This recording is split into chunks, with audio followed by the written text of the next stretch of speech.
నమస్తే. గాంధీ భవన్లో నేనున్నా. నాతో పాటు కాంగ్రెస్ పార్టీ సీనియర్ నాయకులు ఎమ్మెల్సీ జీవన్ రెడ్డి గారు నాతో పాటు ఉన్నారు. సార్ నమస్తే. నమస్కారం. సార్, ఎక్కడ తప్పిదం జరిగింది, ఎందుకు మీరు ఓడిపోయినారు, ఒక క్లారిటీకి వచ్చినారా? ఈ రీజన్ వల్లనే నేను ఓడిపోయినా అన్న ఆలోచనకు వచ్చినారా? ఓవర్ కాన్ఫిడెన్స్ ఒప్పుకుంటున్నారు. ఇది తప్పదు. ఎందుకంటే నాకు ఫర్ లాస్ట్ 1 year అంటే ప్రజల్లో ఏదైతుందో ఉన్న అభ్యర్థి మీద అసంతృప్తి, ప్రభుత్వం మార్పిడి, 2 రకాల ఏదైతుందో మనకు అడ్వాంటేజ్ ఉంటుందనే భావంతో కలిగి ఉన్నాం. దాంతో ఏదైతుందో నేను కొంత అంటే ఓవర్ కాన్ఫిడెన్స్ తోడు నా మొదటికెళ్ళి కూడా ఈ పోల్ మేనేజ్మెంటే ఓటర్ను ఆకర్షించడంలో భాగంగా డబ్బు ఖర్చు పెట్టడం నాకు అలవాట్లేదు. కానీ ఒకనొక దశలో గెలుస్తున్నారు, అధికారంలోకి కాంగ్రెస్ పార్టీ వస్తే జీవన్ రెడ్డి గారే ముఖ్యమంత్రి కాబోతున్నారు అన్న చర్చ కూడా బలంగా జరిగింది సార్. అంటే అట్లా ఎప్పుడు భావించలేదు. ముఖ్యమంత్రి అనేటువంటి ఆలోచనలు ఎప్పుడు కలిగి లేను. అంటే వాస్తవం చెప్తున్నా, నెవర్. బట్ కీలక స్థానంలో ఉంటా అనేది మాత్రం ఉంది. చెప్తే కదా నేను నాకు ఓవర్ కాన్ఫిడెన్స్ ఒకటి దానికి అంటే నా ఓవర్ కాన్ఫిడెన్స్ ఎక్కడ నేను దెబ్బతిన్నా అని చెప్పారంటే బీజేపీ యాంటీ ఇంకంబెన్సీ ఓటు ఏది ఇస్తుందో డివిజన్ వచ్చింది. గతంలో యాంటీ ఇంకంబెన్సీ ప్రభుత్వ వ్యతిరేక ఓటు అంతా కాంగ్రెస్కి వచ్చింది. ఆ ఓటు కాంగ్రెస్ బీజేపీ చీల్చింది. 2018లో 4,000 ఓటు వచ్చిన బీజేపీ ఈసారి 42,000 ఓటు వచ్చింది. అవును, నేను 20,000 పరిమితం అవుతుంది అనుకున్నా. మీకు వాడాల్సిన ఓట్ బ్యాంకు బీజేపీ పోయింది. యాంటీ ఇంకంబెన్సీ ప్రభుత్వ వ్యతిరేక అదొక major set back. Over confidence ఎట్లా అనిపిస్తారు? 1 month అయింది మీరు అధికారంలోకి వచ్చి. సో నిజంగా ప్రజల్లో ఏదైతుందో కాంగ్రెస్ పట్ల విశ్వాసం పెరుగుతున్నది. ఇప్పుడు ఎన్నికల సమయం లోపల బీఆర్ఎస్ పార్టీ ఎంత అంటే ప్రభుత్వము బీఆర్ఎస్ ఏర్పాటు చేయక కాంగ్రెస్ వస్తే మీ సంక్షేమ కార్యక్రమాలు నిలిచిపోతాయి అని చెప్పినట్టుగా వాళ్ళకు ఒక అంటే అభద్రత కల్పించడం జరిగిందో అది తొలిగిపోయింది. కానీ చాలా నియోజకవర్గంలో మేము కూడా తిరిగినాము, కానీ 6 గ్యారంటీలు చూసి ప్రజలు మీకు ఓటేసారని మేమైతే అనుకోవట్లేదు. ఇప్పుడు ఒకటి ప్రభుత్వ వ్యతిరేకత అనేది ప్రధానం. ప్రభుత్వ వ్యతిరేకతకు తోడు ఏదైతే ఉందో మా పాజిటివ్ ఓట్, ఒకటి యాంటీ ఇంకంబెన్సీ, దానికి తోడు ఏదైతే ఉందో మా పాజిటివ్ ప్రోగ్రామ్ కూడా తోడ్పడ్డది. ఇప్పుడు మేమంతా 2% ఓటుతో గెలిచామనుకోండి, ఉదాహరణకు చెప్తున్నాను నేను. ఈ 2% ఓటుకు మేము మా పాజిటివ్ ప్రొజెక్షన్ ఏదైతే ఉందో మాకు అట్లీస్ట్ ఒక 5% ఓటుని యాడ్ చేసి ఉంటుంది. అవును అవును. మరి మీకు గెలిచిందా 5%తో మార్పిడి కదా. కేవలం యాంటీ ఇంకంబెన్సీ మీదనే డిపెండ్ అయ్యి ఉన్నట్టయితే మాకు ఈ అవకాశం లభిస్తుందని చెప్పి నేను భావిస్తాను. యాంటీ ఇంకంబెన్సీ తోడైంది. యాంటీ ఇంకంబెన్సీ తోడు ఏదైతుందో పాజిటివ్ ప్రొజెక్షన్ కూడా తోడైంది. ఓకే, ఈ positive projection made way for us to get elect, win the election. So మీరు రాజకీయంగా మీకు ఎక్స్పీరియన్స్ ఉన్నది. ఇప్పుడున్న పరిస్థితులలో 6 గ్యారెంటీలు అమలయ్యే అవకాశం ఉన్నదా? తప్పకుండా అవుతాయి. ఇప్పుడు దీంట్లో ఇప్పుడు మేము అమలు గాంధీ ఏదో అతిగా ఇప్పుడు housing programme is natural programme. Housing 5 లక్షల రూపాయలు ఇల్లు కట్టిస్తామనేది ఏదైతుందో ఇది ఉమ్మడి రాష్ట్రంగా కొనసాగుతున్న కార్యక్రమం వల్ల ఇది కొత్త కార్యక్రమం కాదు. కొత్తది ఏంది, గృహజ్యోతి కొత్త పట్టుకొచ్చినవే. 200 యూనిట్ల వరకు ఏదైతుందో ఉచిత విద్యుత్ సంకల్పించారు. మాకు ఉచిత విద్యుత్తో ఎంత భారం పడుతుంది? ఉచిత విద్యుత్ అమలు చేస్తే ఏదైతుందో మాకు సంవత్సరానికి ఒక 5,000 కోట్లు పడుతుంది. ఒక భారం అంతకంటే మించి పడదు కదా. 4,000 కూడా మించి పడదు. మీకు సబ్సిడీ 500 రూపాయలు కల్పిస్తామంటే భారం ఎంత పడుతుంది? ప్రతి సిలిండర్ 400-500 పడుతుంది. అదొక 3-4 వేల కోట్లు పడుతుంది. ఈ 2 కలిపి కూడా 10,000 కోట్లు మించదు. ఓకే, ఈ 2 కలిపి కూడా 10,000 కోట్లు మించదు అని చెప్పి అంటున్నాను. కానీ బీఆర్ఎస్ పార్టీ ఏమంటుందంటే మీరు ఏ శ్వేతపత్రం అయితే విడుదల చేసిరో, సో ఎప్పుడైతే మీరు శ్వేతపత్రం విడుదల చేసిరో వీళ్ళు తప్పించుకోనికే అప్పుల పేరుతోటి ప్రజల్ని మోసేయడానికి ప్రయత్నం చేస్తారు. మీరు వాస్తవంగా ప్రజలకు దృష్టికి తీసుకుపోవాలి కదా. గత ప్రభుత్వం చేసినట్టు ఒక పొరపాట్లను వైఫల్యాలను ఈ రాష్ట్రాన్ని ఏ మేరకు అప్రూవల్ నెట్టబడడం జరిగిందని చెప్పాలి కదా. మరి వాళ్ళ వైఫల్యం ఎత్తి చూపుతా వాళ్ళు ఎందుకు ఆందోళన గురవుతున్నారు? ఇప్పుడు మేము ఇవాళ బడ్జెట్ మిగులు బడ్జెట్తో ఏర్పడ్డ తెలంగాణ రాష్ట్రం ఏదైతే ఉందో ఇలా 6 లక్షల కోట్ల అప్పులు ఎక్కినట్టు పడ్డది. ఇట్స్ అ ఫ్యాక్ట్ అది మేము ప్రజలకు చేరవేయాలి కదా. అవును, దానికి శ్వేతపత్రం తప్ప. కానీ మీ శ్వేతపత్రం పైన వాళ్ళు కూడా క్లారిటీ ఇచ్చారు. 6 లక్షల పైచిలకు అప్పు లేదు, 3 లక్షల పైచిలకు అప్పు అయింది, మేము సంపద సృష్టించామని. వాళ్ళు కాళేశ్వరం ప్రాజెక్ట్ అంటారే, అది కూడా ప్రభుత్వ గ్యారెంటీతో ఉన్నది. వీళ్ళు యాదాద్రి పవర్ ప్రాజెక్ట్ ఉంది, అది కూడా గవర్నమెంట్ గ్యారెంటీతో ఉన్నది. కార్పొరేషన్స్ అన్నిటి కూడా ఇదితో గవర్నమెంట్ గ్యారెంటీ ఇచ్చింది. సంపద సృష్టించడం ఏంటి? వాటి సంపదన కాళేశ్వరం ప్రాజెక్టు 1 లక్ష కోట్ల సంపద సృష్టించాడు. అదే నిరర్థకమైంది నిలబోతుందని చెప్పి అంటున్నా. అది సంపద నువ్వు ఎట్లా పేర్కొంటావు? ఓకే, నువ్వు 1 లక్ష కోట్లు అప్పు తెచ్చి పెట్టి ఏం చేసిన అంటున్నావు, కాళేశ్వరం ప్రాజెక్ట్ కట్టినా అని చెప్పి అంటున్నావు. దాన్ని నీ సంపద చూపెట్టడానికి ప్రయత్నం చేస్తున్నాం. But that it self is proved అది ఇడ్డోళ్ళ ప్రాజెక్ట్ అని చెప్పని. అది నువ్వు సంపద ఎట్లా పేర్కొంటావు? నువ్వు యాదాద్రి పవర్ ప్రాజెక్ట్ వల్ల మనకి ఏదైతుందో మార్కెట్లో పవర్ పర్చేసింగ్ ఎంతకు దొరుకుతున్నది, దాన్ని నువ్వు 40,000 కోట్ల పెట్టుబడి పెట్టాల్సిన అవసరం ఏమొచ్చింది? నేను 40,000 కోట్ల పెట్టుబడి అయితే ప్రభుత్వ రాష్ట్ర ప్రజానికి భారం పడుతుంది కదా. మన ఎన్టీపీసీ ద్వారా 4,000 మెగావాట్ల విద్యుత్ ఉత్పాదన పొందేటువంటి అవకాశం ఉండే, free of cost mean generation cost లేకుండా. నువ్వు వాళ్ళ 1,600 యూనిట్లకే పరిమితమై ఇంక 2,400 యూనిట్లు ఏదైతుందో నిర్మాణం ఆరంభింప చేయబడలేక నువ్వు ఎందుకు 4,000 మొదలు పెట్టినవే? థర్మల్ అనేది కాదు విరిగిపోతుంది. నువ్వేమంటావు? పిట్ హెడ్లో ప్రాజెక్ట్ నిర్మాణం చేయాలంటావు. బొగ్గు రామగుండంలో ఉన్నది. నువ్వు యాదాద్రి ఎందుకు పవర్ ప్రాజెక్ట్ కడుతున్నట్టు ఎక్కడికి వెళ్ళి బొగ్గు దేవాలి? నువ్వు కొత్తగూడకి వెళ్ళి తేవాలి. ఈ ట్రాన్స్పోర్టేషన్ భారం అయితే నీకు అదనంగా అవుతుంది కదా. ఇవన్నీ ఆయన స్వార్థం కొరకు, ఇవన్నీ మేము ప్రజానికి వివరించే ప్రయత్నం అది మా శ్వేతపత్రాలు. కానీ కొంత ప్రతిపక్షం కూడా బలంగా ఉంది, అక్కడేమైనా ఇబ్బంది పడుతూ ఉన్నారు. అదే మంచిది. మేము కూడా జాగ్రత్తగా పనిచేస్తాం. ప్రతిపక్షం బలంగా ఉంటేనే అధికార పార్టీ జాగ్రత్తగా పనిచేస్తుంది. మేము కూడా జాగ్రత్తగా పనిచేస్తాం. కానీ ఏ ప్రతిపక్షం అయితే మీరు గత 2018 తర్వాత ప్రతిపక్ష పార్టీ హోదాలో ఉన్నారో, సో మీ పార్టీ నుంచి 12 మందిని అటు తీసుకురు, ఆ ప్రయత్నం మీరు ఏమైనా చేస్తురా? ఐ డోంట్ థింక్ అవసరం లేదు. ఎందుకు? ఒకవేళ వస్తే ఐ డోంట్ థింక్ అట్లా చేయాల్సిన అవసరం ఉందని నేను భావించాను. కానీ ఒక రకంగా వాళ్ళే ఇండైరెక్ట్గా మీకు బెదిరిస్తా ఉన్నారు, ఏ క్షణమైనా గవర్నమెంట్ కూలిపోయే అవకాశం ఉంటుంది. ఇప్పుడు మేము ఏదైతుందో మేము ఇప్పుడు 10 ఏళ్ళ శ్రమకి వాళ్ళ ఫలితం దక్కింది. మేము ప్రజానీకానికి జవాబుదారులు. మేము అవును, అందులో భాగంగా మేము పనిచేస్తున్నాం. మేము మంచిగా పనిచేస్తే 5 సంవత్సరాలకి ఏదైతే వాళ్ళు వచ్చిన 64 సీట్లకు ఇంకొక 30 సీట్లు తోడైతాయి. అప్పుడు ఇంకా 89 సీట్లు గెలిచేస్తాం. మేము ఆ దిశగా మా ప్రయత్నం ఉంటుంది, మా ప్రభుత్వ పాలన ఉంటుంది. తప్పేదైతుందో మేము ఏదో అరువు తెచ్చుకొని మా బలం పెంచుకోవాల్సినంత అవసరం లేదు. కేసీఆర్ లాగా అరువు తెచ్చుకొని బలం పెంచుకుంటే ఏం జరగబోతుంది వాళ్ళు గమనించడంగా చెప్పంటు నేను. మాకు అరువు తెచ్చుకొని బలం పెంచుకోవాల్సిన అవసరం ఉందని చెప్పి నేనైతే భావించాను. ఓకే సార్, మీరు ప్రతిపక్ష పార్టీ హోదాలో ఉన్నప్పుడు కల్వకుంట్ల కుటుంబం అవినీతికి పాల్పడతా ఉందని పదే అంటుండే, అధికారం మాకు ఇవ్వండి, అవినీతిని మొత్తం కక్కిస్తామనే అంశాన్ని బలంగా ప్రజల్లోకి తీసుకెళ్ళినారు. సో అవినీతిని కక్కించే అవకాశం ఉంటుందా? 100%. ఇప్పుడు కాళేశ్వరం ప్రాజెక్టు ఈ కమిషన్ కక్కుర్తితో నిర్మాణం చేపట్టబడడం జరిగింది. అది ఏ విధంగా డిజైన్ల లోపం ఉంది, నిర్మాణ లోపం ఉన్నది, నిర్వహణ లోపం ఉంది అని వెలికి తీయడానికి జ్యుడిషియల్ ఎంక్వైరీ మేము ప్రతిపాదించడం.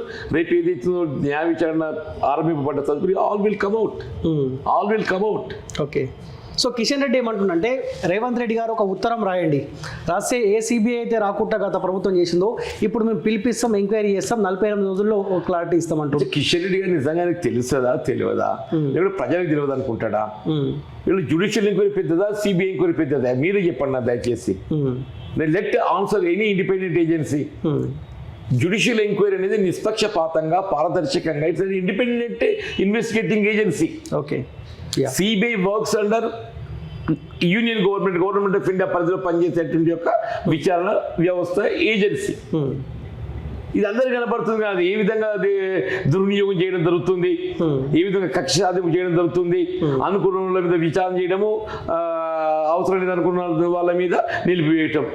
ఇలా కవిత గారి మీద ఎందుకు విచారణ నిలిపివేయబడ్డదే? అదే కేజ్రీవాల్కు నోటీసులు ఇస్తావు, ఆ సిసోడియన్ వాడిని పట్టుకు లోపల వారిస్తావు. అందరూ అరెస్ట్ అయ్యారు. లిక్కర్ స్కామ్ లో ఎవరైతే ఆరోపణలు ఎదుర్కొన్నారో అందరూ అరెస్ట్ అయ్యారు ఎక్సెప్ట్ కవిత గారు. కవిత దగ్గరనే అయిపోయింది. మరి అంటే ఏంటి, ఎవరైనా ఇదితో విచారణ మా చేతిలో ఉండాలి, కేసీఆర్ మెడల్ మా చేతిలో ఉండాలి అలా కోరుకునేది ఏంటంటే కేసీఆర్ మెడల్ మా చేతిలో ఉండాలి అంటే అప్పుడు ఏదైతే మాకు లొంగి పని చేస్తాడు. ఈడేనో 2 సీట్లు గెలిచినట్టుగా పార్లమెంట్ ఆడ ఎన్డీలో మేము మద్దతు పొందే ప్రయత్నం, దానికి ఇంకో సీట్ ఏం లేదు. కానీ ఆల్రెడీ రేవంత్ రెడ్డి కేసీఆర్ మధ్య లోపాయికార ఒప్పందం జరిగింది. ఈ చర్యలు ఎంక్వైరీ ఏముండదు. అరే నాన్న, కేసీఆర్ రేవంత్ రెడ్డి అసలు వాళ్ళ వ్యక్తిగతంగా అనేది కాదు ఇక్కడ. రేవంత్ రెడ్డి గారు ఏదైతే కాంగ్రెస్ పార్టీ ఆలోచన విధానానికి అనుగుణంగా పనిచేస్తాడు. Revanth Reddy he's got no independent role to play. ఇది వ్యక్తిగతం కాదు ఇక్కడ. కాంగ్రెస్ పార్టీ ఆలోచన విధానానికి అనుగుణంగానే పనిచేయడం దొరుకుతుందని చెప్పంటాను నేను. ఆయన కేసీఆర్ కాంప్రమైజ్ అనుకుంటా అని చెప్పాను మనం భావించడం కూడా కరెక్ట్ కాదు.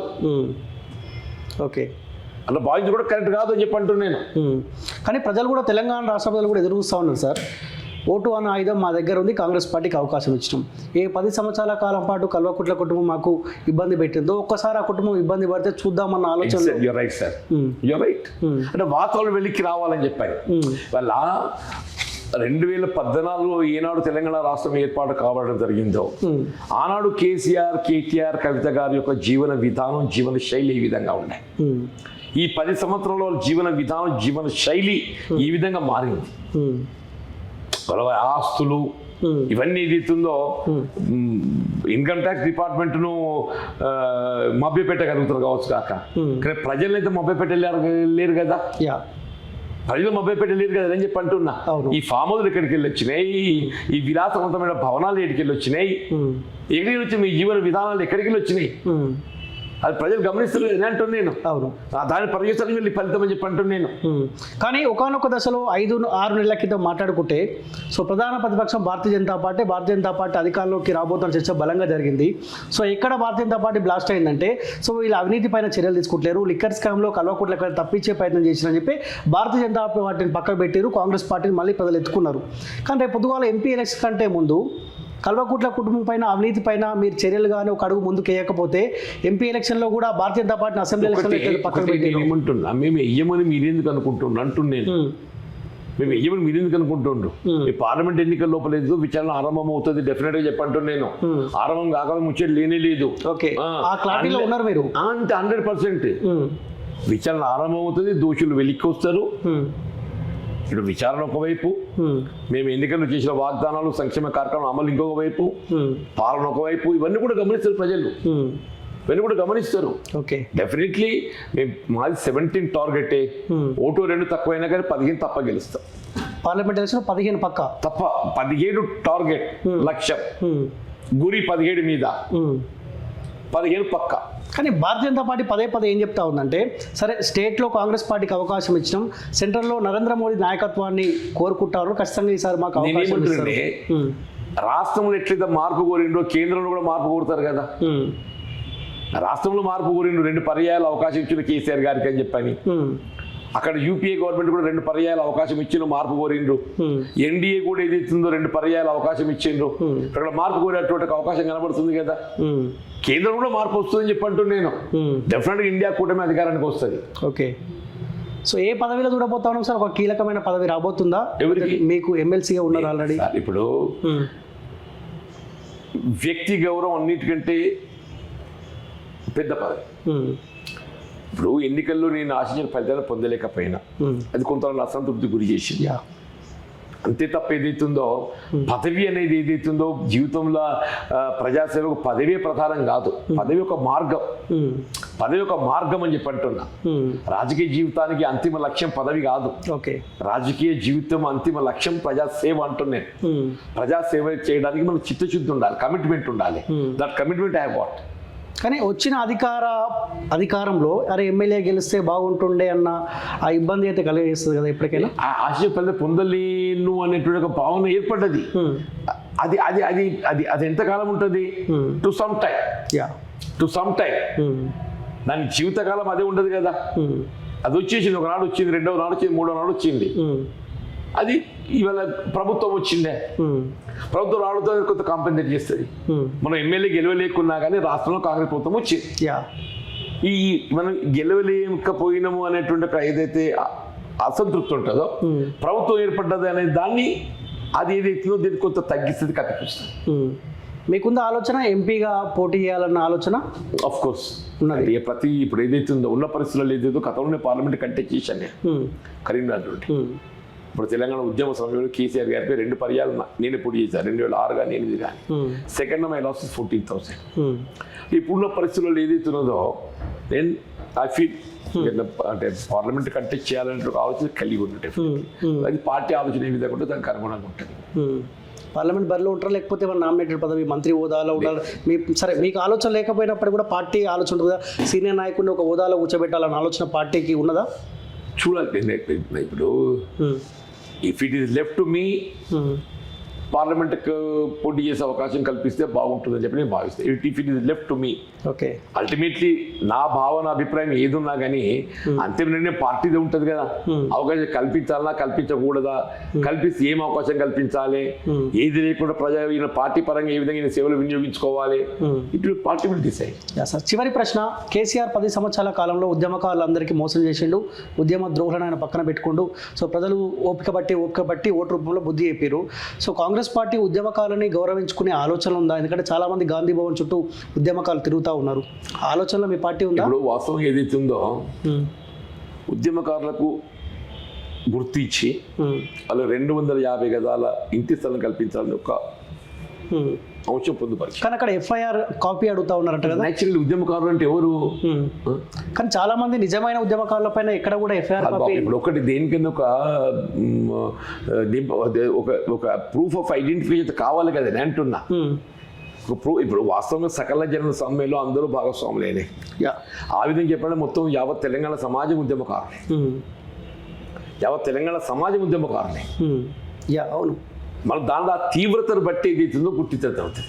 తీవ్రతను బట్టి స్వాతంత్ర సమరయోధులు గుర్తించి వారి గౌరవంగా ఏదైతుందో వారి గౌరవ వేతనం కల్పించింది స్వాతంత్ర సమరయోధులకు. అప్పుడు స్వాతంత్రం కొరకు ఏదైతే అందరూ పోరాటం చేశారు.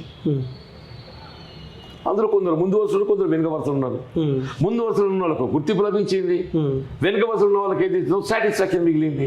ఇది కూడా కలిపి. కానీ ఇప్పుడు ప్రశ్న ఏంటంటే చాలా మంది ఉద్యమకారులు అరే టాప్ 10లో ఉన్న వాళ్ళపైన ఆనాడు కేసులు నమోదు చేసింది గవర్నమెంట్, సో మేము కూడా వెనకాల నుండి కొట్లాడినాం కదా, ఇక్కడ మేము అన్యాయానికి గురవుతున్నాం కదా. న్యాయమని నేనేమంటున్నానే, యావత్ తెలంగాణ సమాజం ఉద్యమంలో భాగమైంది. యావత్ తెలంగాణ సమాజము ఉద్యమంలో భాగమైంది. అవును. సకల జనుల సమ్మెలో ఏదైతే ఉందో యావత్ తెలంగాణ సమాజం ఉద్యమంలో భాగమైంది. ఇది ఏ ఒక్కరు ఇందులో విద్యార్థులు, యువత అగ్రస్థానంలో నిలిచారు. అవును. తర్వాత ఉద్యోగస్తులు, ఉపాధ్యాయులు ఇచ్చిండ్రు. తర్వాత రాజకీయ నాయకులు వచ్చిన అవకాశంతో తర్వాత ఇది యావత్ తెలంగాణ సమాజం వచ్చింది. ఎక్కడొక్కడ కొలత పద్ధతి ఉండాలి కదనే, ఆ కొలత పద్ధతి ఈ విధంగా గుర్తిస్తున్నాం. ఓకే. రాజకీయ అవకాశాలు ఇవ్వబోతురా ఉద్యమకారులకు, మీ పార్టీకి సపోర్ట్ చేసిన వాళ్ళకు? అంతా ఇప్పుడు మా మేడిపల్లి సత్యం ఉన్నారు ఉదాహరణకు, చొప్పదెలికెళ్ళి ఎమ్మెల్యే అయిండు. ఉస్మానియా జేఏసీ అందులో లీడర్ ఉండే, student JAC one of the constituent, ఆయనకు అవకాశం వచ్చింది, వాళ్ళు ఎమ్మెల్యే గెలిచిండు. ఇట్లా ఉన్నారు.